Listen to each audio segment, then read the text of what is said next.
नमस्कार, मैं doctor Arun Kumar Deshmukh, institute of management studies, Banaras Hindu university से आपके लिए लेकर आए हैं dynamics of business environment and legal framework, अर्थात व्यवसायिक पर्यावरण की गतिशीलता एवं कानूनी ढांचा।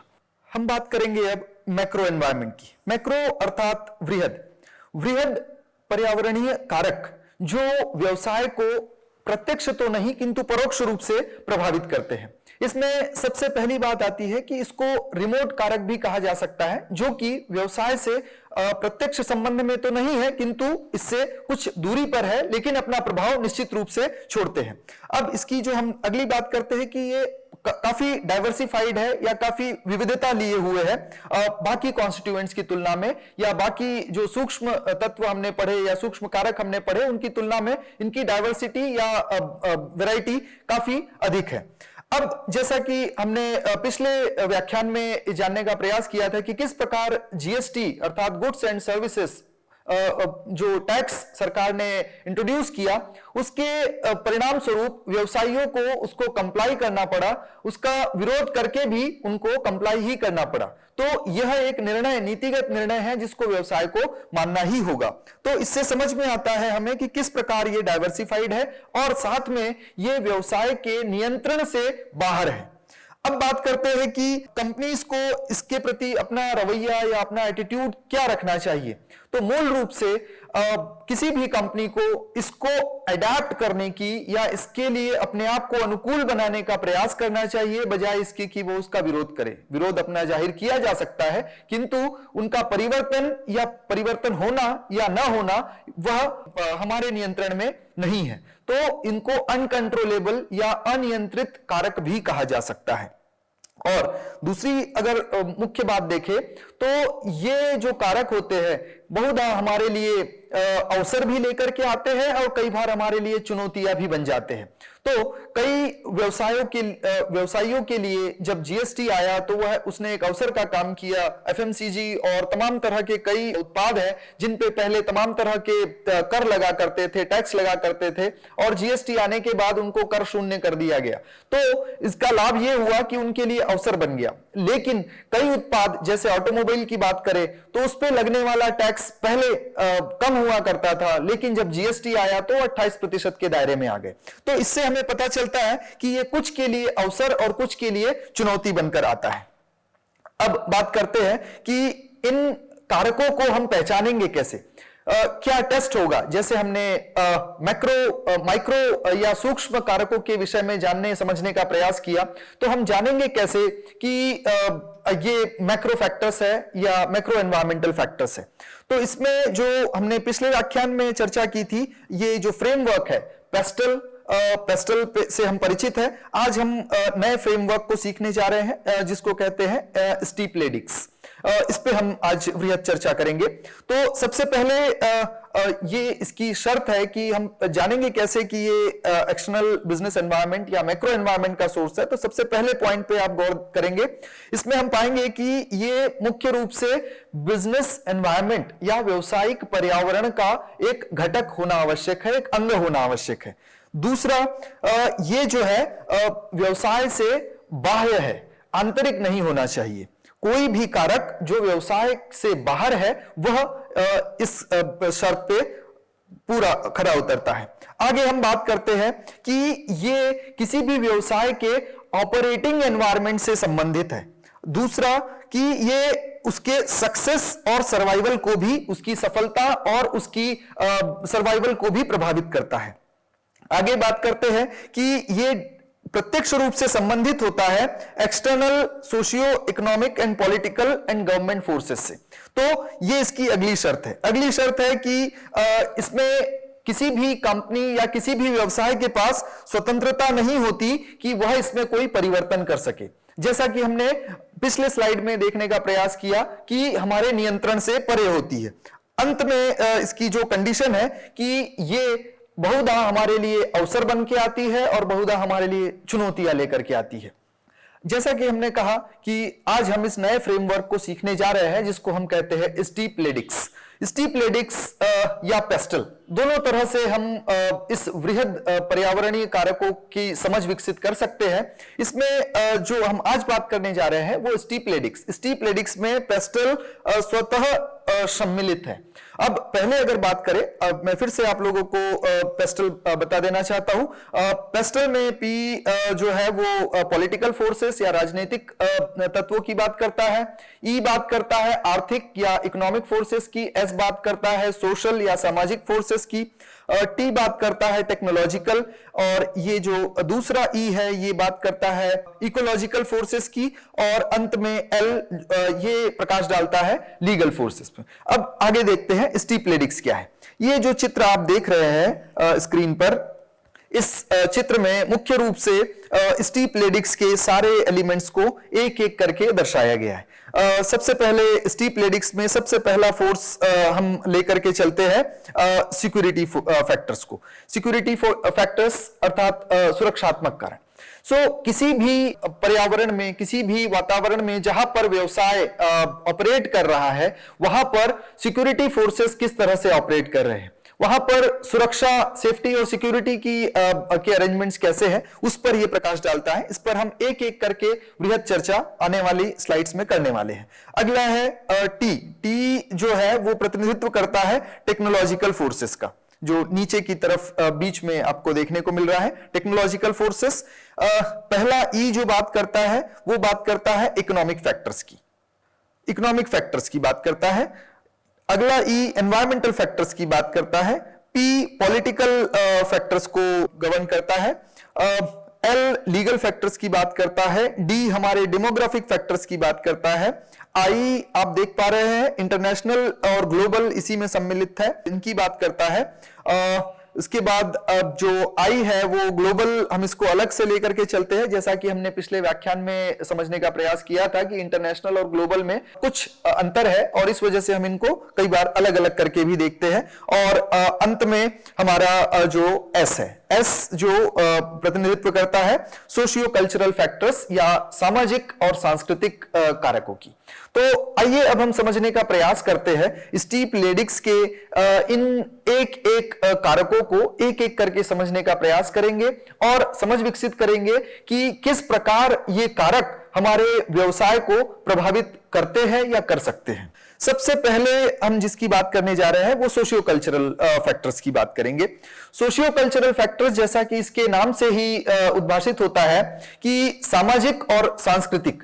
तो जैसा कि हम पाते हैं कि हम मनुष्य के बारे में कहा जाता है कि हम एक सामाजिक प्राणी हैं और हम मनुष्य ही किसी भी व्यावसायिक प्रतिष्ठान को निर्मित करते हैं। इस नाते वह व्यावसायिक प्रतिष्ठान भी एक सामाजिक इकाई बनता है और चूंकि वह एक सामाजिक इकाई है तो वह समाज से कुछ न कुछ आदान प्रदान नित करता रहता है और इस आदान प्रदान को करने के लिए और बेहतर करने के लिए सामाजिक और सांस्कृतिक कारकों की अच्छी समझ नितांत आवश्यक है।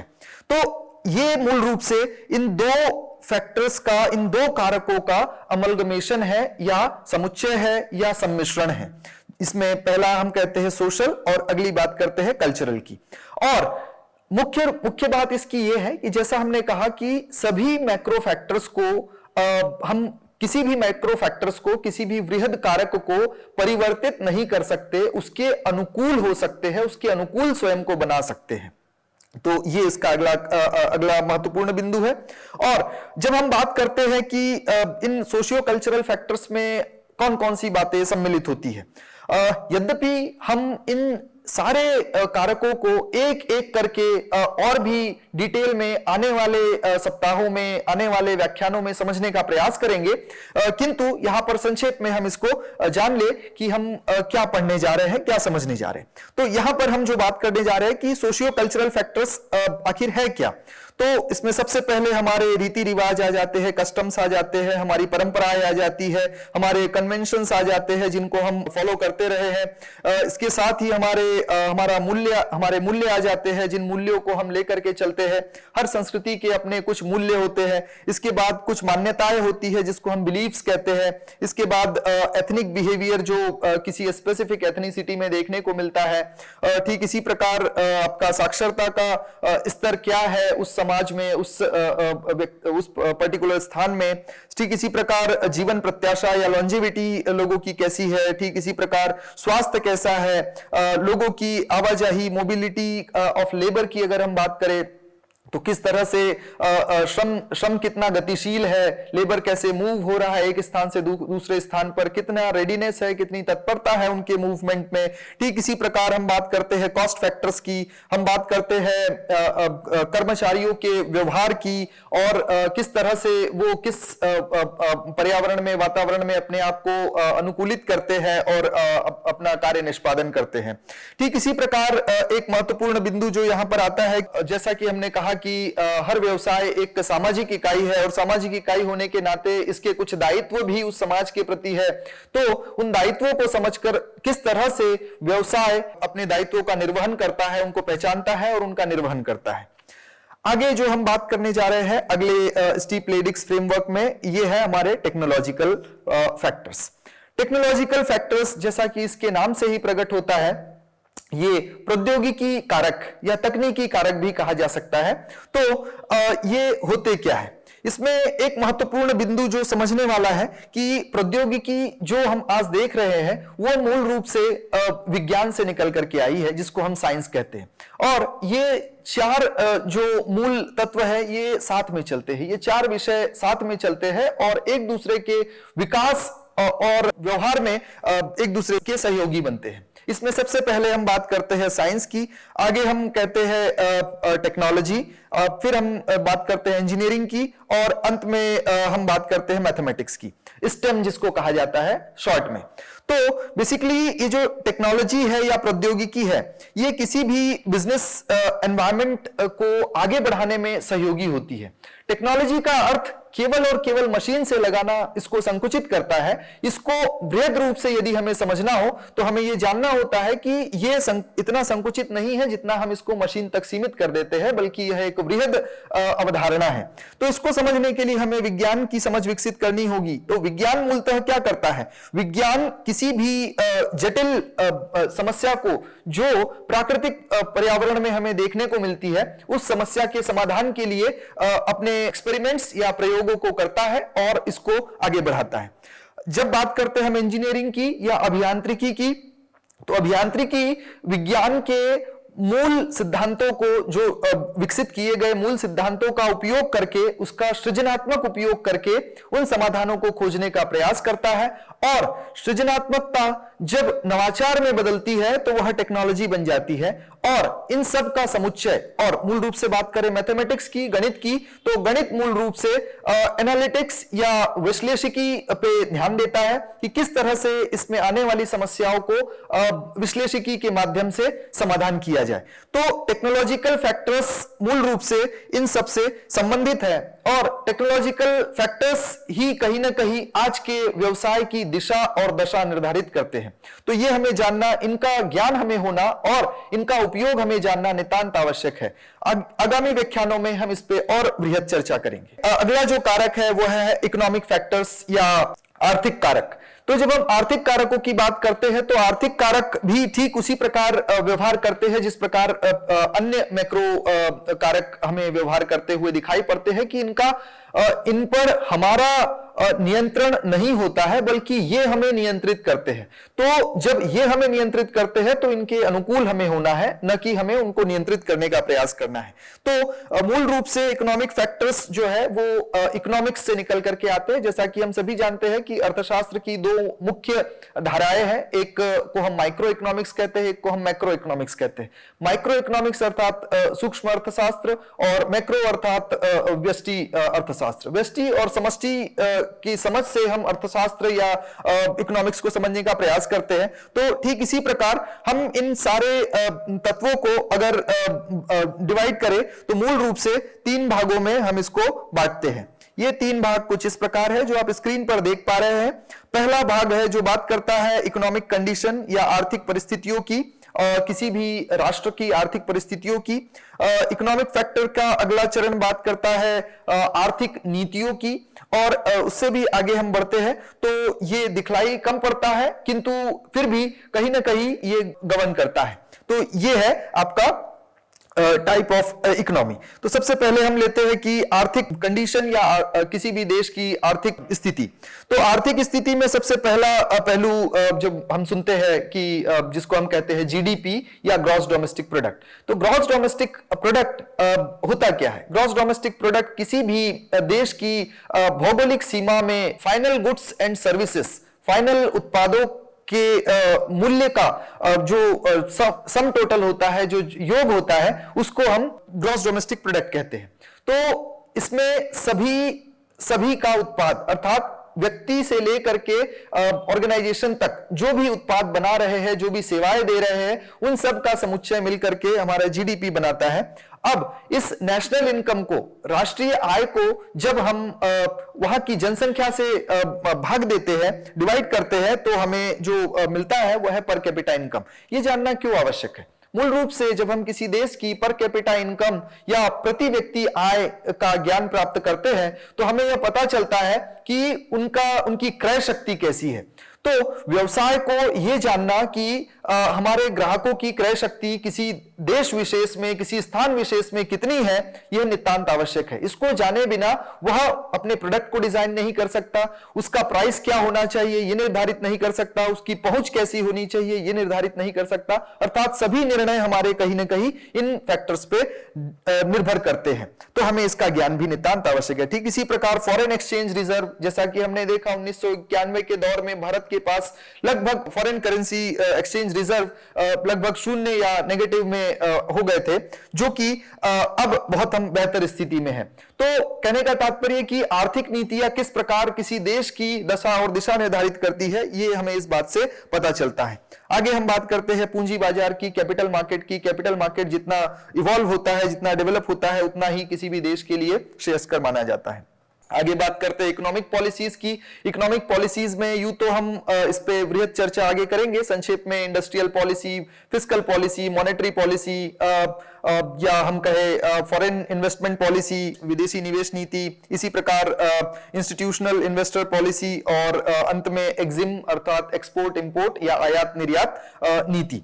तो ये नीतियां मूल रूप से सरकार या शासन बनाता है, और उन नीतियों का अनुपालन हम सबको व्यवसायियों को करना होता है। अब आगे जो आता है कि ये जानना आवश्यक हो जाता है कि इकोनॉमी का टाइप क्या है, प्रकार क्या है। तो जब हम इकोनॉमी के टाइप की बात करते हैं, तो हमें यह जानना कि कौन सा देश, कौन सा राष्ट्र किस प्रकार की अर्थव्यवस्था का पक्षधर है। तो एक मूल रूप से, वैसे तो कई प्रकार है, लेकिन मूल रूप से हम तीन बात करते हैं। पहले हम बात करते हैं पूंजीपति अर्थव्यवस्था, दूसरी हम बात करते हैं समाजवादी अर्थव्यवस्था, और तीसरे हम कहते हैं मिक्स्ड इकोनॉमी। जैसा कि हम सभी को विदित है कि भारत एक मिश्रित अर्थव्यवस्था है। मिश्रित अर्थव्यवस्था कैपिटलिस्टिक और सोशलिस्टिक इकोनॉमी के लक्षणों को लिए हुए है। और जैसे हम अन्य देशों की बात करें, एक डेवलप्ड कंट्री की बात करें, विकसित देश की बात करें, अमेरिका की बात करें, यूरोपियन देशों की बात करें, तो वे विकसित देश है। तो अधिकांश विकसित देशों में यह पाया जाता है कि कैपिटलिस्टिक इकोनॉमी के लक्षण अधिक देखने को मिलते हैं, सोशलिस्ट कम देखने को मिलते हैं। लेकिन मूल रूप से ये कभी नहीं पाएंगे कि कोई भी अर्थव्यवस्था पूर्ण रूप से कैपिटलिस्टिक है या पूर्ण रूप से सोशलिस्ट है। उसे इन दोनों के सम्मिश्रण में कम न्यूनाधिक हो सकता है। तो ये समझ हमें होना आवश्यक है कि जिस देश में, जिस राष्ट्र में हम अपने व्यवसाय को आगे बढ़ाने जा रहे हैं, उस देश की इकोनॉमी का टाइप क्या है। अगर कैपिटलिस्टिक है तो वहां पर बिजनेस को बहुत ज्यादा बढ़ावा मिलेगा, अगर सोशलिस्ट है तो बिजनेस को कम बढ़ावा मिलेगा और सामाजिक हितों पर अधिक ध्यान होगा। ठीक इसी प्रकार अगर मिश्रित है तो मिश्रित में भी अधिक ध्यान पूंजीगत अर्थव्यवस्था पर है या समाजवादी अर्थव्यवस्था पर है। तो उस पर निर्भर करता है कि सरकार का जो झुकाव है वो किस तरफ होगा। आगे जो हम बात करने जा रहे हैं एनवायरमेंटल फैक्टर्स की, इस पे हम संक्षेप में चर्चा पिछले व्याख्यान में कर चुके हैं। यद्यपि संक्षेप में हम इसको जानेंगे कि इन दिनों जो सबसे अधिक जिस पे ध्यान दिया जा रहा है वह है corporate environmental responsibility. Corporate social responsibility के तरह से ही अब व्यवसाय को, बिजनेस को इस बात पे ध्यान देना पड़ रहा है कि किस तरह से वे पर्यावरण को कम से कम प्रभावित करके अधिक से अधिक समाज को लाभान्वित करें। पहले तो प्रभाव कम होना चाहिए, जीरो डिफेक्ट जीरो इफेक्ट की पॉलिसी। जीरो इफेक्ट अर्थात हमारे बिजनेस का प्रभाव पर्यावरण पे कम से कम हो, कार्बन फुटप्रिंट्स की बात होती है, हमारे कार्बन फुटप्रिंट्स कम से कम हो, तो इस पे अधिक फोकस हो रहा है। और इसी के लिए जो एक कॉन्सेप्ट बहुत प्रचलित अभी हुआ है उसे हम ESG कहते हैं, एनवायरमेंटल सोशल एंड गवर्नेंस। तो environmental social and governance accounting और फाइनेंस में इसकी बड़ी महत्ता बढ़ गई है और कंपनीज अपने ESG स्टेटमेंट, अपने फाइनल स्टेटमेंट्स के साथ, अकाउंटिंग स्टेटमेंट्स के साथ, फाइनेंशियल स्टेटमेंट्स के साथ प्रस्तुत करने लगी है, ये बताने के लिए कि वो कितनी पर्यावरण के प्रति अपनी संजीदगी प्रकट करती है। ठीक इसी प्रकार हम जो अभी पूरा विश्व सस्टेनेबल डेवलपमेंट गोल्स को लेकर के चल रहा है, जो 17 सस्टेनेबल डेवलपमेंट गोल्स है, तो उनको मीट करना भी व्यक्तिगत रूप से हमारे लिए और व्यवसाय के लिए या बिजनेस के लिए भी उतना ही आवश्यक है। अब आगे हम बात करते हैं पॉलिटिकल फैक्टर्स की। राजनीतिक फैक्टर्स, किसी भी देश में राजनीतिक कारकों का बड़ा गूढ़ और गहन प्रभाव होता है और ये कारक ऐसे होते हैं जिन पर कोई नियंत्रण किसी भी व्यवसाय का नहीं होता। तो मूल रूप से सबसे पहले ये देखना कि अर्थव्यवस्था हमारी जो हमारा जो राष्ट्र है वो किस तरह की इकोनॉमी या किस तरह के पॉलिटिकल सिस्टम या राजनीतिक तंत्र को फॉलो करता है। तो सबसे पहले हम कहते हैं डेमोक्रेटिक या प्रजातांत्रिक व्यवस्था। प्रजातांत्रिक व्यवस्था, जैसे कि हम सभी जानते हैं, भारत एक प्रजातांत्रिक देश है। तो प्रजातांत्रिक देश में जनता अपने प्रतिनिधियों को चुनती है। तो जनता जिस प्रकार अपने शासन को चलाना चाहती है, अपने शासन प्रशासन को चलाना चाहती है, उसके अनुरूप सरकार को अपने कार्यों को संपादित करना होता है। ठीक इसी प्रकार तानाशाही अर्थव्यवस्था है जिसको हम ऑटोक्रेटिक सिस्टम कहते हैं। तो हिटलर का नाम ऑटोक्रेसी से सबसे पहले जोड़ा जाता है। सबसे पहले तानाशाह की जब भी हम बात करते हैं तो हिटलर का नाम सबसे पहले इतिहास में हमारे स्मृति पटल पर आता है। तो तानाशाही अर्थव्यवस्था है कि एक लीडर, एक नेतृत्वकर्ता जिस प्रकार देश को चलाना चाहेगा वो उस तरह से चलाएगा, न कि जनता कैसे चाहती है। तो ये एक सिस्टम हो गया। एक हो गया फ्री मार्केट इकोनॉमी जिसमें डेमोक्रेसी भी है और उसके साथ साथ मार्केट के फोर्सेस निर्धारित करते हैं कि अर्थव्यवस्था या राष्ट्र किस तरह से चलेगा। तो अधिकांश देश और इन सब में सबसे अच्छी व्यवस्था जो माना गया है अभी तक प्रूवन, उसमें डेमोक्रेसी को सबसे अच्छी व्यवस्था माना गया है। इसी प्रकार पॉलिटिकल पार्टीज की आइडियोलॉजी की बात होती है, स्टेबिलिटी ऑफ गवर्नमेंट की बात होती है, व्यवसाय के क्या रिलेशंस है, फॉरेन रिलेशंस क्या है, सेंटर स्टेट रिलेशनशिप क्या है। जिस प्रकार हम जानते हैं कि भारतवर्ष एक कोऑपरेटिव फेडरलिज्म पर आधारित, संघीय सहकार पर आधारित देश है, तो इसमें स्टेट और सेंटर के बीच में किस तरह के रिलेशन है उस पर भी निर्भर करता है कि व्यवसाय किस तरह से आगे बढ़ेगा और फलेगा फूलेगा। ठीक इसी प्रकार आगे हम लीगल फैक्टर्स की बात करते हैं। तो हमारे इस पाठ्यक्रम का एक बहुत बड़ा हिस्सा लीगल फैक्टर्स की, वैधानिक कारकों की या कानूनी कारकों की बात करने जा रहा है, इसलिए हम इस पर अभी बृहद चर्चा नहीं करेंगे। इसमें वे सभी कानून और वैधानिक नियम, उपनियम आते हैं, विनियम आते हैं जो किसी भी देश में सुचारू रूप से बिजनेस को या व्यवसाय को चलाने के लिए आवश्यक होते हैं।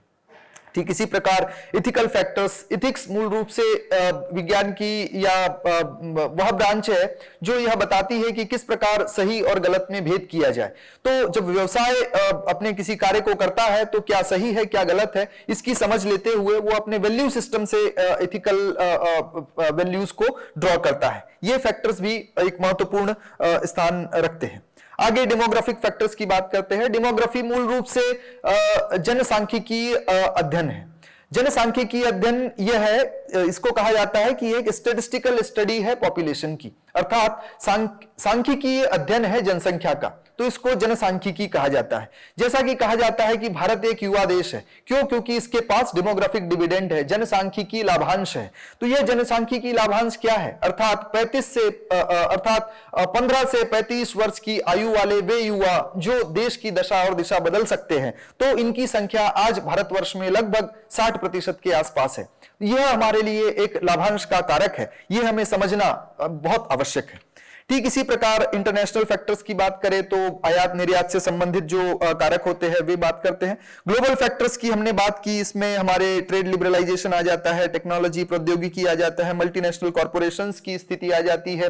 ठीक इसी प्रकार ग्लोबल सप्लाई चेन्स किस तरह से कार्य कर रही है, इसी प्रकार अंतर्राष्ट्रीय स्तर पर कल्चरल एक्सचेंजेस, कल्चरल विनिमय किस प्रकार हो रहा है, आदान प्रदान किस प्रकार हो रहा है, क्योंकि हर राष्ट्र की अपनी एक संस्कृति, अपनी एक कार्य संस्कृति होती है और उसी कार्य संस्कृति के अनुरूप वे आगे बढ़ते हैं। तो इनकी भी समझ उतनी ही आवश्यक है जितनी कि अन्य कारकों की, जिनको हमने अभी तक समझने का प्रयास किया।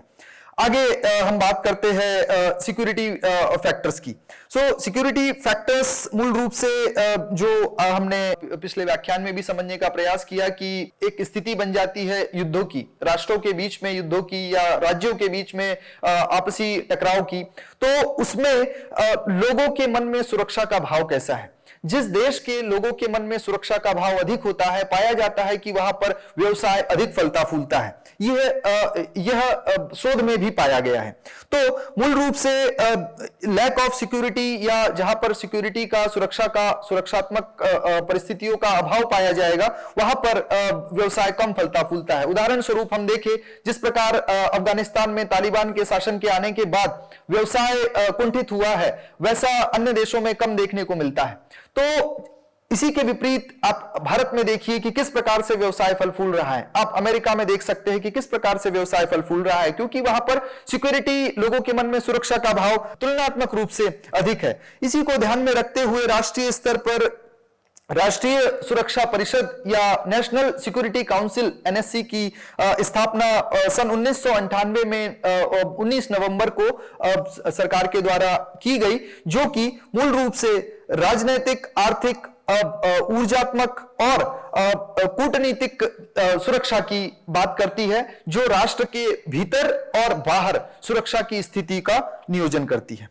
ठीक इसी प्रकार हम इंटरमीडिएट बिजनेस एनवायरनमेंट के फोर्सेस पे भी पिछले व्याख्यान में चर्चा कर चुके हैं, इसलिए बहुत बृहद चर्चा यहां पर हम नहीं करेंगे। मूल रूप से ये वे टेम्पररी बिजनेस एनवायरनमेंट के फोर्सेस है जिनका अपना नेचर कुछ अलग तरह का देखने को मिलता है। इस प्रकार जब हम पाते हैं कि ये जो फैक्टर्स होते हैं, ये इंटरनल और एक्सटर्नल दोनों के क्रॉस पे जो वेन डायग्राम आप देख रहे हैं, यहां पर दोनों के समन्वय से निकल करके आते हैं और इनका प्रभाव व्यवसाय पर शॉर्ट टर्म भी हो सकता है, लॉन्ग टर्म भी हो सकता है। ठीक इसी प्रकार इनके कुछ लाभ भी है जो हमें देखने को मिलते हैं, और इसी प्रकार अपनी बात को हम यहां पर विराम देंगे और आप सभी का ध्यानपूर्वक सुनने के लिए बहुत बहुत धन्यवाद।